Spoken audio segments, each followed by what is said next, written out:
رسول صلی اللہ علیہ وآلہ وسلم نے فرمایا، سب سے زیادہ درست بات جو کسی شاعر نے کہی وہ لبید شاعر کی یہ بات ہے، سن لو، اللہ کے سوا ہر چیز فانی ہے۔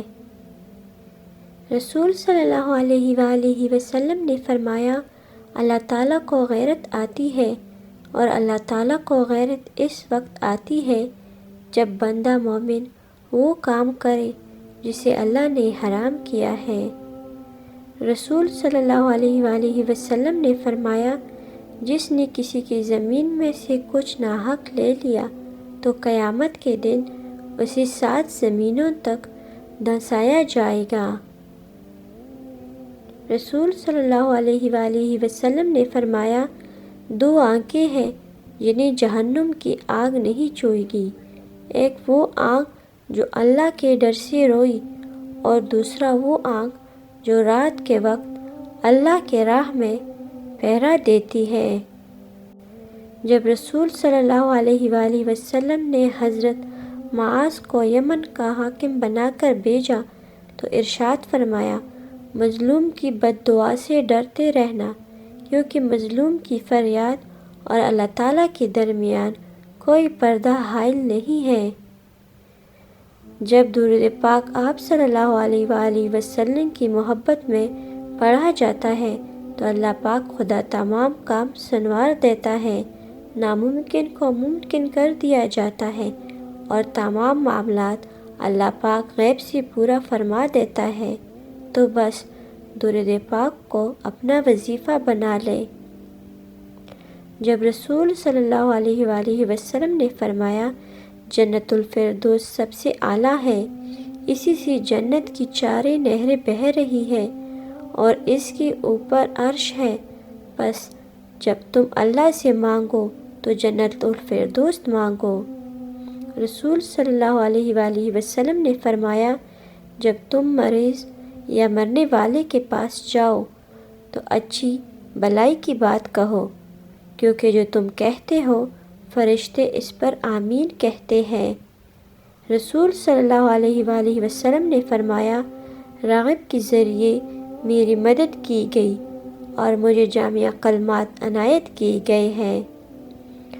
نماز وہ واحد حکم ہے جسے اللہ نے آسمان سے وحی کے ذریعے نہیں اتارا، بلکہ اپنے محبوب حضرت محمد صلی اللہ علیہ وآلہ وسلم کو آسمان پر بلا کر تحفے میں دیا۔ نبی کریم صلی اللہ علیہ وآلہ وسلم نے فرمایا، تم میں سب سے زیادہ عزیز مجھے وہ شخص ہے جس کے عادت و اخلاق سب سے عمودہ ہو۔ رسول صلی اللہ علیہ وآلہ وسلم نے فرمایا، جو قوم بھی بیٹھ کر اللہ رب العزت کے ذکر میں مشغول ہوتی ہے، فرشتے انہیں گھیر لیتے ہیں اور رحمت ڈھانپ لیتی ہے اور سکینہ ان پر نازل ہوتی ہے، اور اللہ پاک اپنے پاس والوں میں سے ان کا ذکر کرتا ہے۔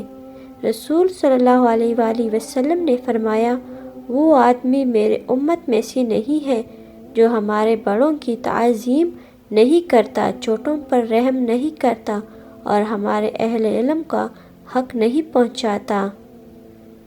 رسول صلی اللہ علیہ وآلہ وسلم نے فرمایا، آدمی کی کوئی کمائی اس کمائی سے بہتر نہیں جسے اس نے اپنی محنت سے کمایا ہوا ہو، اور آدمی اپنی ذات، اپنی بیوی، اپنے بچوں اور اپنے خادموں پر جو خرچ کرے وہ صدقہ ہے۔ رسول صلی اللہ علیہ وآلہ وسلم نے فرمایا، اللہ تعالیٰ نے 5 نمازیں فرض کی ہے، جو شخص ان کے لیے اچھی طرح وضو کرے گا اور انہیں کے وقت پر ادا کرے گا، ان کے رکوع سجدے کو پورا کرے گا تو اللہ تعالیٰ کا اس سے وعدہ ہے کہ اسے بخش دیا جائے گا۔ رسول صلی اللہ علیہ وآلہ وسلم نے فرمایا، جب تم 3 آدمی ہو تو 2 آدمی اپنی ساتھی کو چھوڑ کر آپس میں سرگوشی نہ کیا کرو، کیونکہ اس سے اس کی دل آزاری ہوگی۔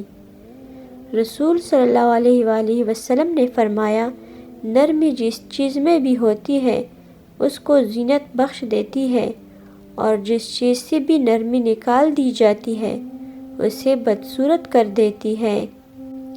رسول صلی اللہ علیہ وآلہ وسلم نے فرمایا، مسلمان وہ ہے جس کی زبان اور جس کے ہاتھ سے مسلمان محفوظ رہے، اور مومن وہ ہے جس سے لوگ اپنی جانوں اور مالوں کے بارے میں بے خوف اور پرامن ہو۔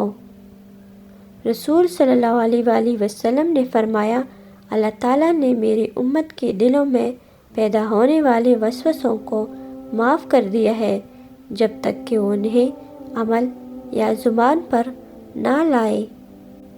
رسول صلی اللہ علیہ وآلہ وسلم نے فرمایا، سنو، قیامت میں سب سے زیادہ فضیاب میری شفاعت سے وہ شخص ہوگا جو سچے دل سے یا سچی جی سے لا الہ الا اللہ کہے گا۔ رسول صلی اللہ علیہ وآلہ وسلم نے فرمایا، دنیا گزر رہی ہے جبکہ آخرت آ رہی ہے، اور دونوں میں سے ہر ایک کی طلبگار ہے۔ تم آخرت کی طلبگار بنو اور دنیا کی طلبگار نہ بنو، کیونکہ آج عمل کا وقت ہے اور حساب نہیں، جبکہ کل حساب ہوگا اور عمل نہیں ہوگا۔ رسول صلی اللہ علیہ وآلہ وسلم نے فرمایا، ماں کی دعا اولاد کے حق میں بہت تیزی سے قبول ہوتی ہے۔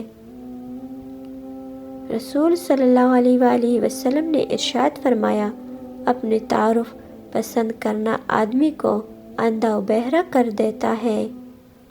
رسول صلی اللہ علیہ وآلہ وسلم نے فرمایا، جس نے اجازت کے بغیر لوگوں کے گھروں میں تانگ جھانک کی، انہیں اجازت ہے کہ وہ اس کی آنکھیں پھاڑ دے۔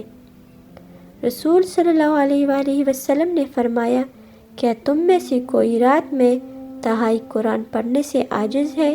صحابوں نے عرض کیا، تہائی قرآن کیسے پڑھا جا سکتا ہے؟ آپ صلی اللہ علیہ وآلہ وسلم نے فرمایا، سورہ اخلاص تہائی قرآن کے برابر ہے۔ رسول صلی اللہ علیہ وآلہ وسلم نے فرمایا، جس نے اللہ کے علاوہ کسی کی قسم اٹھائی، اس نے شرک کیا۔ رسول صلی اللہ علیہ وآلہ وسلم نے فرمایا، جو شخص کسی مسلمان کی ایک مصیبت کو دور کرے، اللہ تعالیٰ اس کی قیامت کی مصیبتوں میں سے ایک بڑی مصیبت کو دور فرمائے گا، اور جو شخص کسی مسلمان کے عیب کو چھپائے، اللہ تعالیٰ قیامت میں اس کی بڑی عیب چھپائے گا۔ تم میں سے کوئی شخص دعا مانگے تو پوری یقین سے مانگو، اور یہ نہ کہے، اے اللہ اگر تو چاہے تو عطا کر، کیونکہ اللہ کسی سے مجبور نہیں ہے۔ رسول صلی اللہ علیہ وآلہ وسلم نے فرمایا، جس کام کا میں تمہیں حکم دوں اس پر عمل کرو، اور جس سے منع کروں اس سے باز رہو۔